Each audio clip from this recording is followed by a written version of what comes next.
Age of Eternity pre-release was just over the weekend, and now we have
to each opponent, and this card has lifelink, which means you will gain 1 life for each opponent that was dealt damage this way. Tombstone, Career Criminal, is an insanely strong card in a villain themed deck. He's a cost reduction and salvage 1 villain card from your graveyard back to your hand. Spider-Punk is a very strong card too. It can give spiders riot, and spells and ability can't be countered. This includes your opponent's spells too, so be careful when you play this. Also, damage can be prevented too, very similar to the Frenzy Bailoff in Age of Eternity. Spider-Ham Peter Porker is a lore effect for all animal tribes? I think that's all of them, right? Obviously, there's no Eldrazi, Dragon, Praetus, and others, mainly just animals. Pretty cute. Finally, Multiversal Passage is a shock land for 1 basic land type. Unlike the Ravnica shock lands, this can only be tapped for a singular color of the chosen land type. Kick things off, we have Peter Parker and Amazing Spider-Man. Please note that there are mana costs on both sides of the card, which means you get to cast either side by paying the respective mana cost. If you want to cast Peter Parker, you pay 2 mana. If you want to cast Amazing Spider-Man, you have to pay 4 mana. If you choose to cast Peter Parker, he will create a 2/1 spider creature token with reach. While he is not a good attacker, that spider token can block any incoming flying creature. Then, you can pay 4 mana to transform him into Amazing Spider-Man. Please note, you can only do this at sorcery speed. Amazing Spider-Man is a 4/4 with Vigilance and Reach, and each legendary spells you cast that is 1 or more colors have web slinging of green, white, and blue cost. You may cast legendary spell for his web slinging cost if you also return a tapped creature you control to its owner hand. Let's break this down. 4/4 is a pretty good stat that avoids lightning bolt. Vigilance and Reach is a very strong keyword combination which allows him to attack freely and block any flying creatures, which is pretty good. Now, for the most broken part of his ability is the web slinging. You could pay green, white, and blue and return a tapped creature you control back to your hand to cast big, powerful, and scary legendary spells such as Vorinclex, Jin Cataxius, Absolute Virtue, Avacyn, Nalzahal, Galta, Elishnon, Onorbone, and many more. Please note that it says legendary spells, so this includes legendary instant, sorcery, artifact, enchantment, and planeswalkers too. You could cast Karn, Temporal Sundering, Urza, Ruinous Blast, the Magic Mirror, Great Henge, Avacyn Memorial, in Bolas's Clutches, Super State. Okay, that is getting way too ridiculous, but the possibility and choices are endless. The best way to return a tapped creature for the web slinging cost is by having Mana Door. So you want to run cards like Birds of Paradise, Llanowar Elf, Avacyn Pilgrim, or cards that can allow your creatures to tap for mana like Cryptolithrite, Enduring Vitality, and Relic of Legend so that you can pay for the web slinging cost. You could also run Kinnan,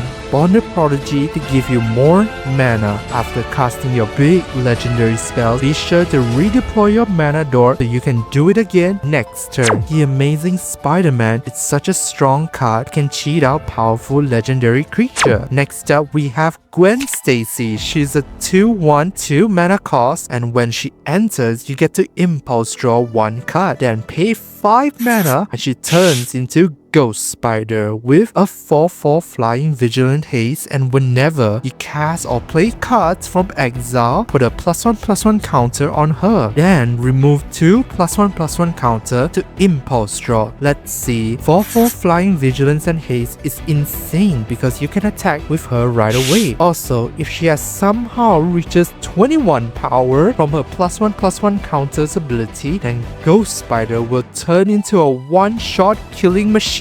Next, whenever you play or cast spell from exile, she gets a +1/+1 counter. This includes Cascade, Discover, Foretell, Lord War, Impulse Draw, and many other cards that allows you to play from exile. So, you want to run cards like Italy, Primal Storm, so you could potentially get 3 exile triggers and pump Ghost Spider. Jessica's Will is insane here because it gives you mana and 3 impulse draws, which could pump Ghost Spider. Lock and Nasari is crazy too and act as a second Italy, and many more. Here are some powerful payoffs when you play cards from exile. Passionate Archaeologist can deal damage to your opponent. Vega can draw you more cards, while Magic Sorcerer can help you cascade more. Nephirus Knee can double your exile spells. Tigum can give you a second spell suspend, and then when you cast it from exile again, this will trigger Ghost Spider's ability. Reign of Riches can give you treasure and reward you with more cascade if you use those treasures, and many more. If you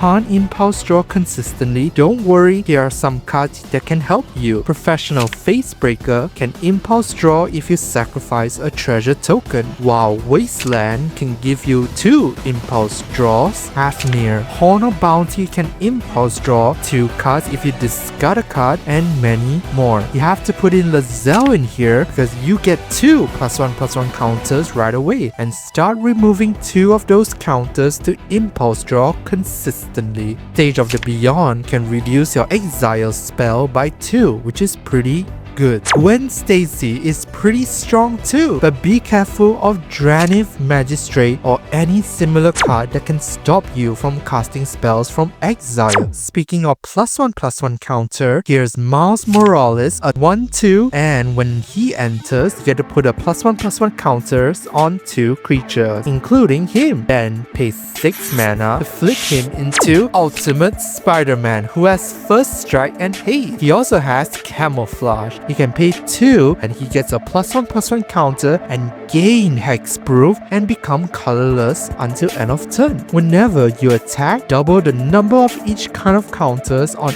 each spider or legendary creatures you control. Oh my god, Ultimate Spider-Man has protection on his own by paying 2 mana, and he gets bigger and bigger if you attack, and he doesn't need to attack. As long as somebody is attacking, he gets to double your counters on spider and legendary creatures. Not just +1/+1 counters, but any counters. This is so busted. You can increase the number of +1/+1 counters by playing the Earth Crystal, Ouroboros, Hardened Scale, Branching Evolution, and many more. Here are some payoff cards if you have +1/+1 counters on it. Spear Grid can give you Trample and Reach. Terra Symbiosis can draw you cards. Innkeeper's Talent can give you Ward, and it is a doubling season card later on. Uncivil Unrest can allow your creature to deal double damage All will be one, can deal damage and many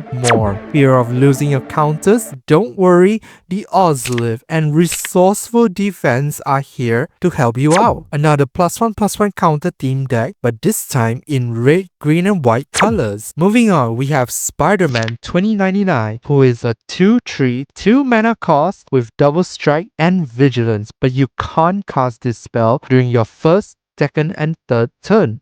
Rough. You gotta wait until your 4th turn onward to cast him. At the beginning of your end step, if you play land or cast a spell from anywhere other than your hand, he deals damage equal to his power to any target. Even though you can't cast him in the first 3 turns, but you can cast him during your opponent's turn. So here are some cards that allow you to do so. While having double strike and vigilance is pretty good, it is essentially a free attack and strike twice. He lacks off what Ghost Spider can do, which is getting incrementally stronger whenever you play spells from anywhere other than your hand. So here's how to fix it. A Teal and Pure One can give you a big boost to his stat so that his end of turn triggers will deal tons of damage. Weirdly enough, Super State can deal tons of damage and give him a huge boost to his stats too. Black Blade Reforged can give him tons of power and many more.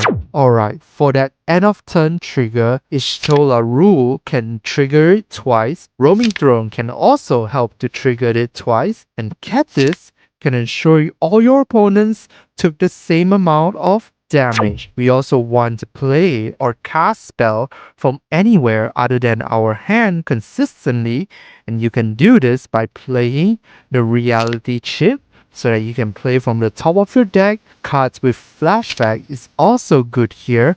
Underworld Breach is insane in this deck, and many other cards that I mentioned in Gwen Stacy too. Spider-Man 2099 isn't as straightforward as the others. You need some setup to help you get there. Here's our first Symbiote Spider-Man, who is a 2/4 3 mana with a Nagging Thought ability, but it scales with how much damage you can deal. It also has Find New Host, where you pay 3 mana and exile this to put a +1/+1 counter on target creature, and it gains this ability, which is similar to Quasi-Revenant's Renew ability. Weirdly enough, if you run this as your commander, you can let this go into your graveyard, and then when you exile this for its Find New Host ability, you can choose to put it back into your command zone. So that is how you could repeatedly use this ability. But overall, I think this works better in the 99 rather as the commander. If you want to run this as a commander, be sure to have tons of unblockable creatures. You could also run Genji Glove to give double strike and additional combat to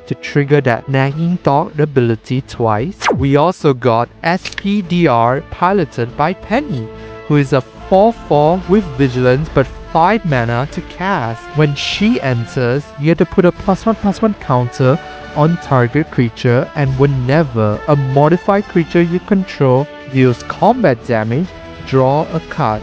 A coastal piracy effect on a commander. Modified creatures are creatures with counters, equipped with equipments, and enchanted by auras. While Penny can give +1/+1 counter on target creature, including herself, you could also run these cards to get more +1/+1 counter. You could also run some proliferating engines such as these. Once you got your modified army, you can start attacking your opponent. Make sure you have these cards so that they can get through unscathed. Penny is pretty cool and a good card draw engine, especially for a modified deck. Here's one of the villains from Spider-Man, and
and Princess Yue so far. Which Spider-Man are you most excited to build a commander deck around? This time there are no commander precons for Spider-Man, so I will probably do an individual deck tag for each of them. Do you think this is way too fast? Or are you experiencing product fatigue? Anyway, please let me know your thoughts down in the comment section. I'm so curious to know what you guys think. Thank you so much for watching, you guys. If you like this video, please remember to like, share, and subscribe. It will help grow this channel. I will talk to y'all in the next one. Bye bye.